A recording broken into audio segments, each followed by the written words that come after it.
Hello students, welcome back to my channel, that is Chemistry with Priya. So students, today we are going to start a new topic of the chapter thermodynamics and the name of that topic is enthalpy. So आज के जो topic है, एक नया topic है हमारा thermodynamics का और उसका नाम क्या है बेटा? एंथैल्पी.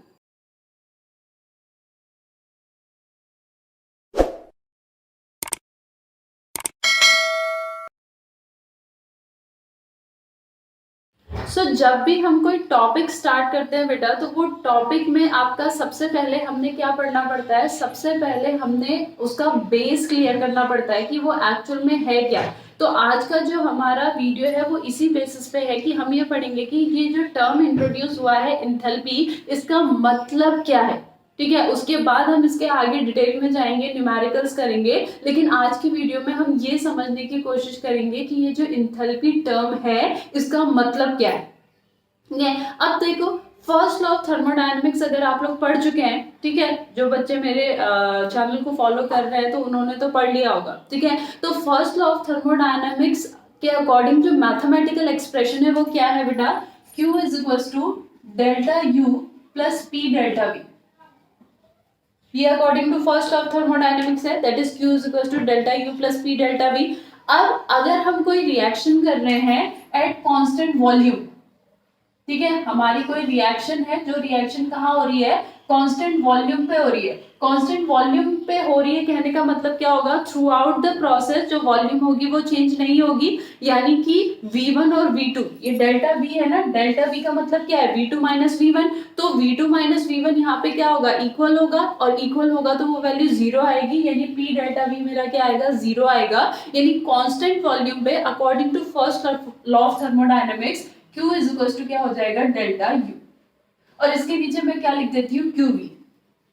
ठीक है, यानी कि चेंज इन इंटरनल एनर्जी, यहां से हम क्या लिख सकते हैं? Change in internal energy is equal to the amount of heat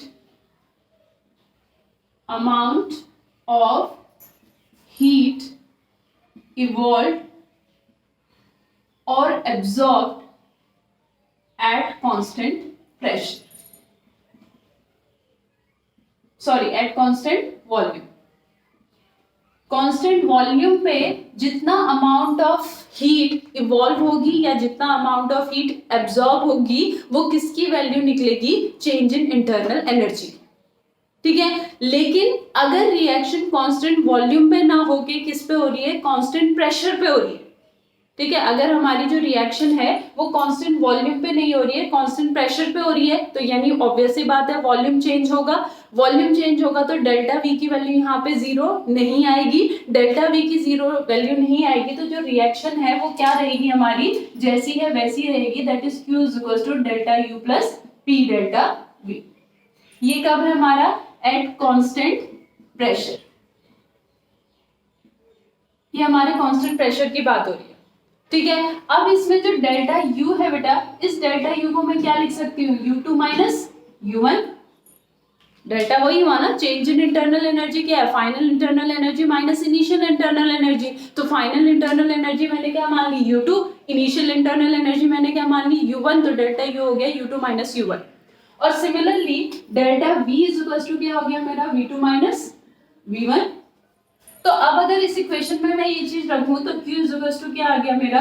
U2 minus U1 plus P V2 minus V1. ठीक है, इसको थोड़ा सा ओपन करती हूँ तो ये क्या हो जाएगा? U2 minus U1 plus PV2 minus PV1. Multiply कर दिया. अब जो 2 वाले टर्म्स है उनको एक साथ लिख लेती हूँ, 1 वाले टर्म्स को एक साथ लिख लेती हूँ. U2 plus PV2 minus U1 plus PV1, sorry minus PV1. ठीक है, अब देखो U2 plus PV2 minus U1 plus PV1, मतलब मैंने माइनस कॉमन लिया. तो अब देखो ये जो दो टर्म आए, इन दोनों टर्म्स में तीन चीजें हैं. ठीक है, वो कौन कौन सी चीजें हैं? Internal energy U, pressure P and volume V. ठीक है, और इन तीनों का जो सम आएगा U प्लस पीवी, इन तीनों का जो सम आएगा that is equal to H and this H is known as enthalpy. इस H को हम क्या कहते हैं? इंथैल्पी। तो ये जो यहाँ पे टर्म आया, ये जो प्रोडक्ट होगा internal energy and pressure volume का, प्रेशर और वॉल्यूम और इंटरनल एनर्जी का जो सम होगा वो जो आएगा that quantity is known as enthalpy. उस क्वांटिटी को हम क्या कहते हैं? इंथैल्पी कहते हैं। ठीक है, तो यहाँ पे इसकी जगह पे हम क्या लिख देंगे? H2, इसकी जगह पे क्या लिख देंगे हम? H1, H2 माइनस H1 क्या हो जाएगा हमारा? Delta H। और ये कब निकला है? एट कांस्टेंट प्रेशर, तो ये क्या हो जाएगा? QP। ठीक है, तो सेम यहाँ पे change in enthalpy is equal to the amount of heat evolved और एब्जॉर्ब्ड एट कांस्टेंट प्रेशर। ठीक है, क्लियर? डेफिनेशन क्लियर हुई? ठीक है, change in enthalpy is equals to the amount of heat evolved or absorbed at constant pressure. Clear? ठीक है, सो जो enthalpy है हमारा, enthalpy is a state function. अब देखो UPV, ठीक है, इंथैल्पी हमारा क्या है? It is a state function. ये एक थर्मोडायनेमिक क्वांटिटी है, एक थर्मोडायनेमिक क्वांटिटी है जो कि क्या है? State function. अब स्टेट फंक्शन हम ऑलरेडी पढ़ चुके हैं। A physical quantity is said to be a state function if its value depends on its final and initial state and does not depend upon the path by which that state is obtained. ठीक है, एक ऐसी quantity जो quantity किस पे depend करती है? सिर्फ सिस्टम के इनिशियल और फाइनल स्टेट पे डिपेंड करती है। उसको इस बात से कोई फर्क नहीं पड़ता कि इनिशियल से फाइनल स्टेट पहुंचने के लिए कौन सा पाथ लिया गया, कौन सा रास्ता लिया गया, उसे इस बात से कोई फर्क नहीं पड़ता। तो वो क्वांटिटी को हम क्या कहते हैं? कि वो क्वांटिटी स्टेट फंक्शन है। तो इंथैल्पी भी हमारा क्या है? एक स्टेट फंक्शन है। ठीक है, साथ ही साथ इंथैल्पी हमारी क्या है? एक एक्सटेंसिव प्रॉपर्टी है। दो प्रॉपर्टीज पढ़ी थी हमने, एक्सटेंसिव एंड इंटेंसिव प्रॉपर्टीज। तो जो इंथैल्पी है हमारी that is also an extensive property. वो भी हमारी क्या है? एक्सटेंसिव प्रॉपर्टी है। और एक्सटेंसिव प्रॉपर्टी क्या कहती है? वो प्रॉपर्टी सिर्फ और सिर्फ किस पे डिपेंड करती है? आपका क्वांटिटी ऑफ द सब्सटेंस पे। उसको इस बात से कोई फर्क नहीं पड़ता कि उस सब्सटेंस का नेचर कैसा है।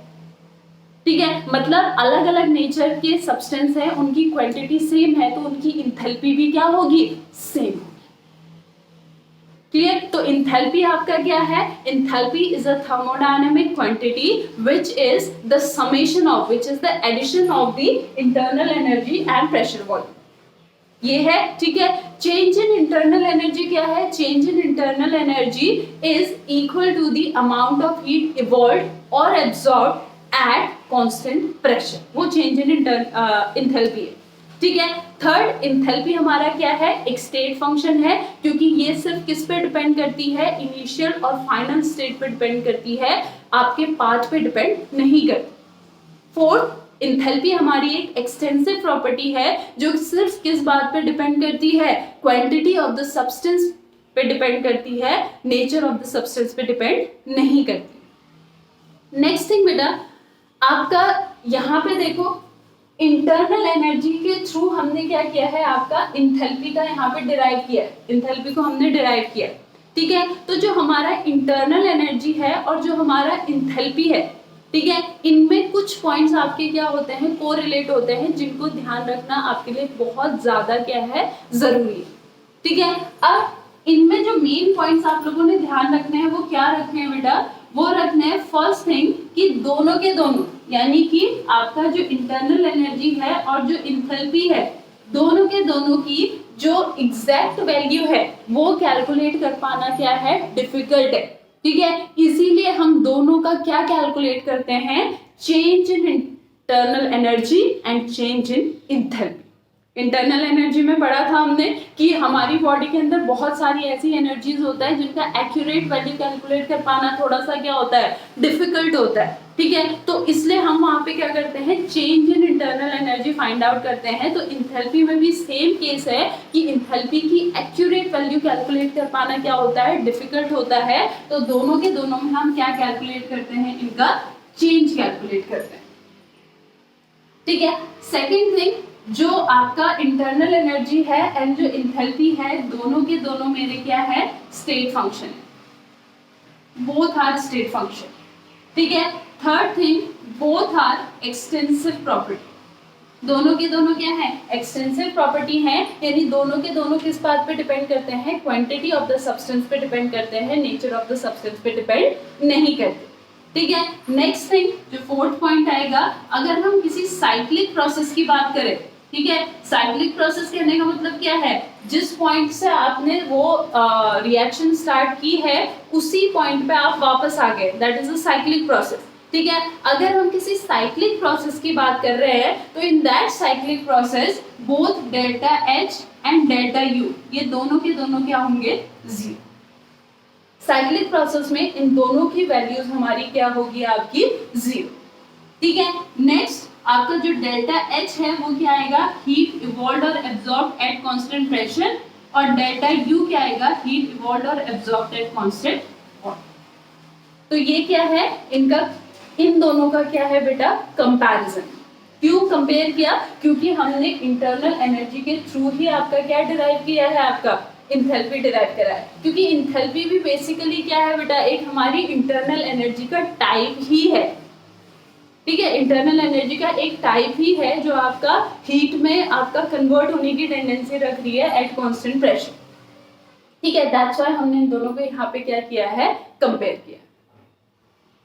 क्लियर बेटा, this thing is clear. So I hope आपको ये समझ में आया हो। ये हमारा क्या था, आपका इंथैल्पी का बेसिक था। ठीक है, ऐसा नहीं है कि इंथैल्पी अब खत्म हो चुका है, इंथैल्पी हम आगे भी पढ़ेंगे, लेकिन इंथैल्पी का ये बेस था, पहले इसको अच्छे से समझिए, क्योंकि अगर ये बेस आपको समझ में नहीं आया तो आगे बढ़ने का कोई भी बेनिफिट नहीं है बेटा। तो इसको समझिए, इसको समझने के बाद फिर हम नेक्स्ट जो है आपका जो न्यूमेरिकल्स हैं या इसका जो आगे का पार्ट है वो हम नेक्स्ट वीडियो में देखेंगे। सो दैट्स ऑल फॉर टुडे। अगर कोई डाउट है बेटा तो मुझे ज़रूर पूछिएगा, मैं आपके डाउट्स 101% सॉल्व करूँगी, और अगर आपको मेरा समझाया हुआ समझ में आया देन इसको शेयर करना मत भूलिएगा। So that's all for today, I will meet you in my next video. Thank you so much.